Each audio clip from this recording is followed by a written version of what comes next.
Hey everyone, today we are going back 10, 20 and 30 years ago to talk about some forgotten gems. Now I have done a video like this before and perhaps these games are not quite as obscure as the last ones, but who cares, these are all really worth still talking about. So the games we're talking about are Saint Malo by Inka and Marcus Brand.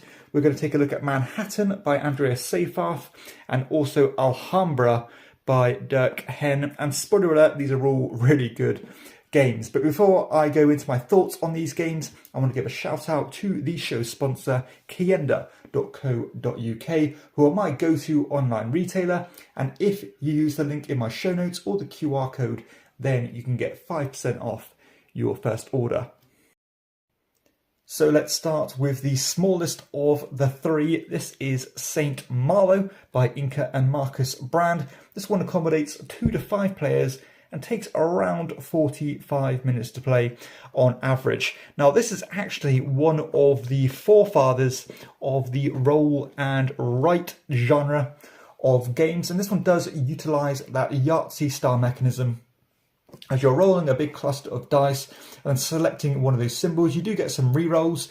However, you always have to be wary of this crossed sword symbol because if you end up racking up too many of those, then the game can fight against you and end up scoring you negative points. And I always love that kind of push your luck mechanism, and this one uses that to a really high standard, and I like the way you can mitigate that by choosing these wall symbols and fortifying your little player sheet here and racking up some defense points.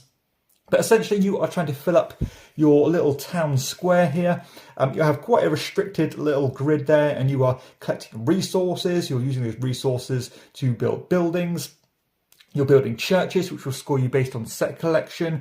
You are collecting these different kind of villagers, which will score you points in different ways, such as giving you more defense points, or points based on different things you've collected, or straight up victory points. And that's pretty much the gist of the game. There are some different things you can aim for by connecting these walls to by completing a section of wall, you can collect these bonuses, such as, again, additional money, some victory points, etc. And again, it all comes down to what are you going to draft, how are you going to puzzle things out. There's a little bit of a spatial puzzle there. And yeah, it's just a very nice, little concise game.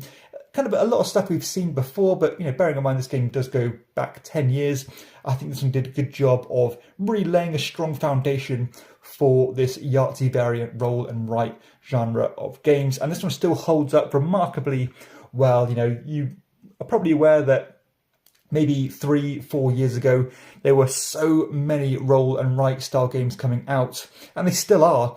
There really is a huge saturation of them, and the fact this one was one of the earliest and it is still one of the best ones really does speak highly of its quality. So yeah, I like all these additional little twists. That idea of the game fighting against you, it almost feels like one of those Stefan Feld games where there's always something to, just to have in the back of your mind to try and counter react. So you're always under a bit of pressure not to lose those additional, or not to lose victory points. That's pretty much the gist of the game. Again, a small spatial puzzle, a bit of drafting, a bit of dice rolling, and it's just a really nice game that I would recommend picking up if you like that genre. So that is Saint Malo. So let's go back 20 years and talk about Alhambra. So this was a Spiel des Jahres winner back in 2003. 2 to 6 players can play this one, and it takes 45 to 60 minutes to play on average. Now this was one of the kind of old classic Euros. It's kind of one of the original tile placement games as well. And I do like how the tile placement in this game is simple, but there are a few extra little restrictions that I do like. So for example, whenever you place a new tile, you always have to be able to trace the roots back to your starting fountain here.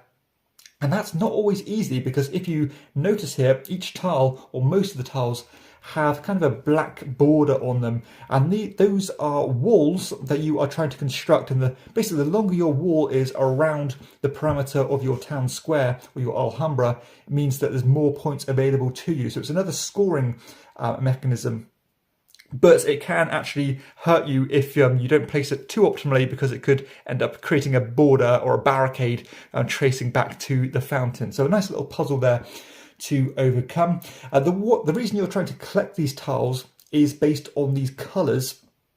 So basically, every so often in the game, there will be a scoring phase, and whoever has the majority in each of the different colours will score more points. Of course, second place will get fewer points, third place, fewer points again, and so on. And that's not where the twists on this game end, because the way you draft the tiles in the first place is quite novel, as you have this board here where the tiles will be dished out randomly, but you can see that each tile has an associated currency to it. So you can see that this tile has a blue currency in order to buy it.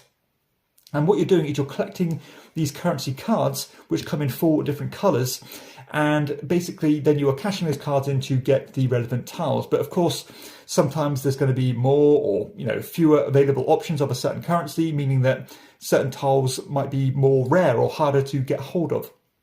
And on top of that, if you end up spending the exact amount of change on buying a tile, like if you spent 6 to get the 6, then you get an additional turn, and you can actually string multiple turns together if you map out your currency very carefully. So it does have a nice pacing to this one, just constantly picking up cards, buying tiles, smashing a bunch down as you charge up all your currency cards, and hopefully by the time a scoring comes round, you have the majorities. I love that additional spatial puzzle of the border of the of the Alhambra. That's a really nice touch, and I actually think that makes the game so much better than if it didn't have that. So that's pretty much the gist of the game. It's very simple, very straightforward, but those extra little twists do make it quite captivating for me. It can be quite interesting as you are trying to collect a certain type of currency. Your opponent is doing the same thing because you both want that tile. Maybe you overspend and don't get those extra turns, but it was worth it because you got the exact tile you wanted to give you the majorities or to extend your Alhambra outer wall there. That's where the game ends. I think this one does a great job of editing everything that didn't need to be in this game out of it, keeps it very straightforward. I know there is a ton of expansion material to this game, and I've only played the base game and base game alone, and as it is, I think it is very impressive, and it's very minimalist, and it's quite refreshing to see that now. I understand this game is 20 years old now, but I do think it has an evergreen feel to it. It feels almost timeless, almost like a game like Carcassonne or something, but a more Eurified version of that. So at the moment, I'm loving this one. I think the 2-player variant of the game is a little bit clunky, so be wary of that, because in 2 players, you basically use a proxy player to compete for majorities by drawing randomly from the tile bag. That is a little bit, it's a little bit clunky. It isn't the most satisfying way to win or lose a game by interacting with that proxy player. So I think it definitely does peak at 3 or 4 players. But that is a nitpick there, and it's still worth playing it too, because mapping out your own grid is always quite fun anyway. So this one, again, held up remarkably well. I'm really enjoying it, and it's gone straight into my collection, and I'm very excited to play some more of this one. A nice quick teach, but there's additional little twists. Just keep it coming back to the table. So that is Alhambra by Dirk Hen. And the final game we're talking about today is Manhattan by Andreas Seyfarth. This is another Spiel des Jahres winner back in 1994, so almost 30 years ago. Now, this is a 2 to 4 player game that takes around 40 minutes to play, and it is an area majority or area control style game as you are trying to build these skyscrapers in these different cities. And this game has one of the simplest scoring systems out there, where you are going to score points based on who's got the majority in each of the cities. You're also going to score points based on who has the highest or the tallest skyscraper on the entire board. And then you're going to score an additional point for every building you have of your colour on display.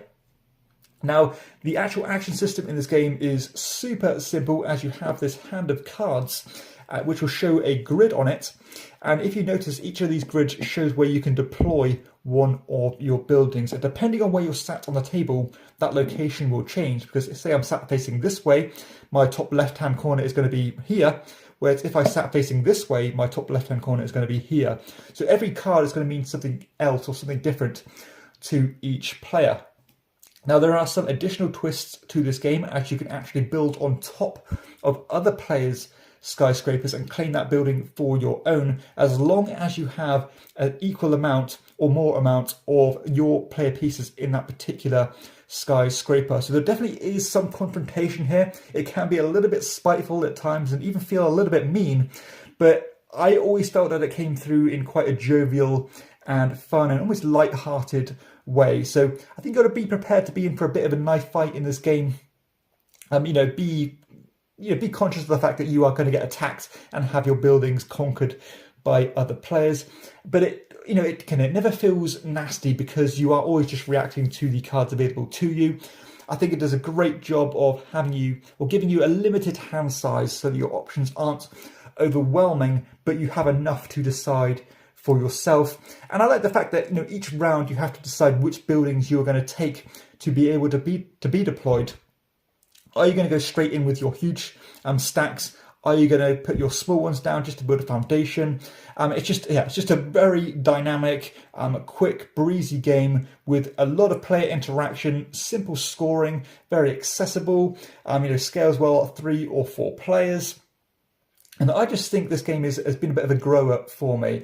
At first, I was a little bit underwhelmed by it because it is so minimalistic, but I think that really does play to its strengths the more and more I've played this one. You can get this played in around 30 minutes, which I think is a really good timestamp for a game with this much going on. Now, I'm not saying it's huge. It is family weight, but it does feel like you're getting a good amount of game for that amount of time. So this is very bare bones stuff, but it does stay true to that area control and majority feel of the game, and it does feel like there's a good degree of player interaction, which is what you want for a game like this. So I'm pretty sure this is going to go down well with most game groups. Maybe if you like really complex games, this might leave you feeling a little bit wanting, but I like it. Considering this is from the designer of Puerto Rico, which is like a heavier Euro game, this one feels definitely pulls apart to a game like that. So it definitely shows the depth of this guy's mind and what the kind of games that he puts out there. But yeah, this one has gone strength to strength for me. I found its way into my collection, and I love putting this one out and getting it to the table because it always puts smiles on people's faces, even if it is in a somewhat confrontational way. So that is Manhattan by Andreas Seyfarth.